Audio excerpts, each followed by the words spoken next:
Hello friends, welcome to the next class of Learn English with Rosie Vittal। चलिए जल्दी से सीखते हैं आज कुछ नया। But for the newspaper he could not have found his lost friend. But for the newspaper means if the newspaper had not been there, conditional type third। इसका meaning हमेशा नेगेटिव होता है कि अगर न्यूज़पेपर नहीं होता पास्ट में उस दिन, तो वो अपने खोए हुए दोस्त को नहीं ढूंढ सका होता। ही कुड नॉट हैव, अब इसमें दो हेल्पिंग वर्ब आएंगे और नॉट हमेशा फर्स्ट हेल्पिंग वर्ब के बाद आता है, तो ही कुड नॉट हैव के बाद थर्ड फॉर्म आती है फाउंड हिज लॉस्ट फ्रेंड। तो इस सेंटेंस में कोई मिस्टेक नहीं है। She would rather wear the things of her own choice than call a copy cat. वो ज़्यादा पसंद करेगी, वुड रादर मतलब ज़्यादा पसंद करेगी, लाइक शब्द बिल्कुल नहीं लिखना यहाँ पर। उसके बाद फर्स्ट फॉर्म, अगर पैसिव वॉइस है तो बी प्लस थर्ड फॉर्म। तो वो ज़्यादा पसंद करेगी क्या पहनना, क्या पहनना, the things of her own choice, अपनी खुद की चॉइस की चीज़ें पहनना ज़्यादा पसंद करेगी। Than call a copy cat, अब हिंदी में हम कहते हैं नकलची बंदर, इंग्लिश में हम कहते हैं कॉपी कैट। नकलची बंदर कहने की बजाय ये किसको कहेगी, मतलब कहलवाने की बजाय। अब इसका मतलब सिर्फ कहना होता है, कहलवाना ये अपने आप नहीं हो जाएगा, पैसिव वॉइस में बनाना पड़ेगा। So than be called a copy cat. ये दो वर्ब्स हैं, वियर एंड कॉल, दोनों का सब्जेक्ट यही है। ज़रूरी नहीं है कि बाद में दोनों में एक्टिव वॉइस होना चाहिए, या डिपेंड करता है कि हमको क्या चाहिए।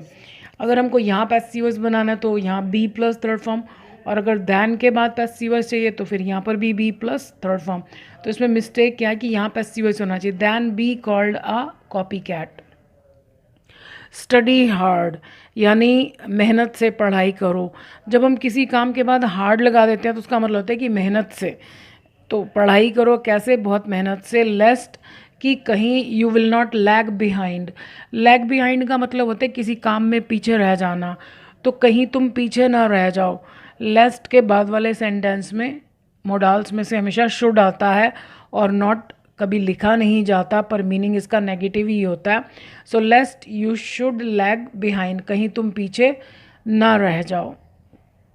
He did not use to be a gentleman, यानी वो पहले एक शरीफ इंसान नहीं हुआ करता था। मे बी हालात, परिस्थितियाँ, वक्त, स्ट्रगल इंसान को बदल देती हैं। तो he did not use to be, did को सेकेंड फॉर्म पसंद नहीं, तो यहाँ पर यूज़ आना चाहिए। यूज्ड टू वाले सेंटेंसेस का नेगेटिव बनाने के दो तरीके होते हैं। एक तो हम डिड नॉट लगा कर बनाएं, तो जब हम डिड नॉट लगाएंगे तो ये यूज़ हो जाएगा, डी हट जाएगा। और एक तरीका और है कि हम यूज्ड टू के बीच में नॉट लगा दें, क्योंकि ये भी तो हेल्पिंग वर्ब है, लेकिन वो सुनने में थोड़ा सा अटपटा सा लगता है। He used not to be a gentleman, गलत नहीं है वो। तो इसमें मिस्टेक ये है कि यहाँ पर डी नहीं आना चाहिए। He did not use to be a gentleman. She told me if her plan might fail, उसने मुझे बताया। जब कोई व्यक्ति हमें कुछ बता रहा है तो इफ़ नहीं आता। इफ़ कब आता है, जब आस्क, उसने मुझसे पूछा, तो उसने मुझे बताया कि उसका प्लान फेल हो भी सकता है। That, she told me that her plan might fail. अब माइट क्यों आएगा, क्योंकि ये पास्ट में है। एक्चुअली क्या होता है कि जब हम हिंदी बोलते हैं तो हिंदी में हमेशा प्रेजेंट ही सुनाई देता है, कि उसने मुझसे कहा या उसने मुझे बताया कि उसका प्लान फेल हो सकता है। सी इन हिंदी वी आर सेइंग सकता है, बट यहाँ पर हम मे लगाएंगे तो गलत हो जाएगा। May it happen again, question mark. अब ये चीज़ भी ध्यान से देखिएगा, क्योंकि मे जब स्टार्टिंग में आता है तो दो तरह के सेंटेंसेस होते हैं। एक तो होता है कि जब हम किसी के प्रति प्रेयर या शुभ कामना कर रहे होते हैं, और एक होता है क्वेश्चन। तो यहाँ पर क्वेश्चन मार्क है, तो हम पूछें कि क्या ये दोबारा हो सकता है, तो पॉसिबिलिटी पूछ रहे हैं। क्योंकि मे अगर क्वेश्चन की फॉर्म में आता है तो उसका एक ही मतलब होता है परमिशन मांगना, तो ये परमिशन वाला सेंटेंस नहीं है। कैन इट हैपन अगेन, क्या ये दोबारा हो सकता है। शी सेल्स टॉयज़, यहाँ मैं लिखना भूल गई थी, मैंने ऊपर लिख दिया। She sales toys so that she could earn money.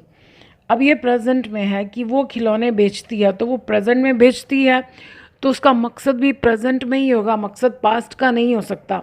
वैसे तो अगर यहाँ प्रेजेंट टेंस है और हमें यहाँ पास्ट की ज़रूरत है तो हम लगा सकते हैं, लेकिन यहाँ पर हमें पास्ट की ज़रूरत नहीं है। क्यों, क्योंकि काम हम प्रेजेंट में करें तो हमारा मकसद भी प्रेजेंट या फ्यूचर के लिए हो सकता है, पास्ट के लिए नहीं हो सकता। So she sells toys so that she may earn money, she can earn money भी हो सकता है। If you want to play safe, अगर आप हमेशा सेफ साइड पर रहना चाहते हैं तो सो दैट के बाद मे माइट यूज़ कीजिए। अगर ये प्रेजेंट है तो मे, पास्ट है तो माइट। कैन कुड को बहुत सोच समझ कर यूज़ कीजिएगा। कैन कुड तब आता है जब आप, ये सिर्फ अपनी काबिलियत की बात कर रहा है कि वो इस लायक हो जाएगा, वो खिलौने बेचती है ताकि वो पैसा कमा सके। यहाँ पर पॉसिबिलिटी का लग रहा है कि ज़रूरी नहीं है कि हम कोई काम शुरू करें और हमें उसमें सक्सेस मिले ही। कितने लोग होते हैं जो पैसा कमाने के लिए बैठे होते हैं लेकिन सारा दिन बेचारे खाली ही बैठे रह जाते हैं, बहुत मुश्किल से कुछ कमाते हैं या कभी कभी नहीं भी कमा पाते। तो पॉसिबिलिटी है, so it's better to use may. She may earn money.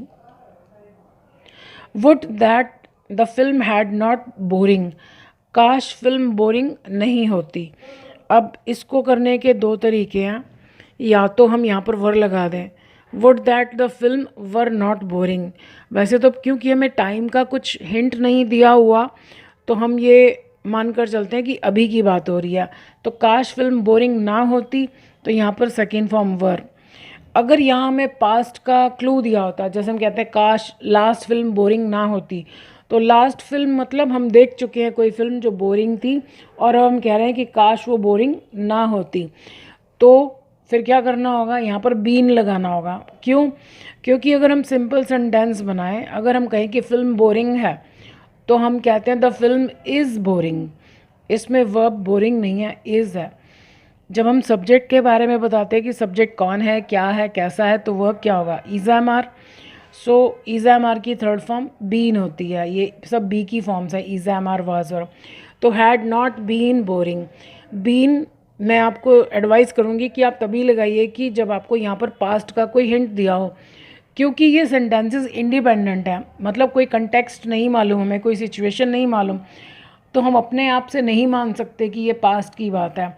अगर ये पास्ट की बात होगी तो हमें कोई हिंट दिया होना चाहिए टाइम का कि पास्ट की बात है, तो बेहतर है कि हम यहाँ पर केवल वर लगा दें। अगर पास्ट का हिंट दिया होता तो हैड नॉट बीन बोरिंग हो जाता। और इसके पीछे मैंने आपको बताया साइन ऑफ एक्सक्लेमेशन आता है। मोडाल्स में जब भी आप फिल इन द ब्लैंक्स करें तो पंक्चुएशन मार्क्स को हमेशा, पंक्चुएशन को ध्यान से देखिए। अगर अब मे वाला सेंटेंस क्वेश्चन की फॉर्म में भी हो सकता है और इस तरीके से भी हो सकता है, अगर हमने इसको ध्यान से नहीं देखा तो हम गलती कर सकते हैं। मे शी फॉरगेट एवरीथिंग, अब इसका मतलब है कि भगवान करे वो सब कुछ भूल जाए, साइन ऑफ एक्सक्लेमेशन है। अब भूलना किसने, शी ने, तो इसलिए इंग्लिश में गॉड लिखने की ज़रूरत नहीं है। तो भगवान करे कि वो सब कुछ भूल जाए। मे बी उसके लिए भूल जाना अच्छा होगा, उसकी स्ट्रेस को कम करेगा या उसकी कोई साइकोलॉजिकल प्रॉब्लम सॉल्व हो जाएगी। She was not be able to get in to the bus, यानी वो बस में नहीं चढ़ सकी या नहीं चढ़ पा रही थी। कॉन्टीन्यूज़ में कोई बात, सकने की बात हो रही है कि कोई व्यक्ति कोई काम नहीं कर पा रहा था, या एक बार की बात है कि नहीं कर सका। दोनों केसेस में हम वाज नॉट एबल लगा सकते हैं। एबल से पहले हमेशा बी की फॉर्म आती है। ये बी एज इट इज़ तब लिखा जाता है जब यहाँ पर विल बी हो, शुड बी हो। वाज और बी का मतलब इकट्ठे आने का तो गलत हो गया क्योंकि ये दोनों एक ही चीज़ है। तो जब हमने शी वॉज नॉट लिख दिया तो हमको ये बी हटाना है क्योंकि ये खुद भी तो बी है। She was not able to get in to the bus, get in to मतलब किसी व्हीकल के अंदर चढ़ना सॉरी, तो वह बस के अंदर नहीं चढ़ पा रही थी या नहीं चढ़ पाई, डिपेंड करता है सेंटेंस किस कंटेक्स्ट में लिखा गया है। सो हमेशा की तरह आई होप आपको वीडियो अच्छी लगी होगी। अच्छी लगी होगी तो उन लोगों को ज़रूर बताएं जिनके लिए ये यूज़फुल हो सकती है। So all the best, thank you.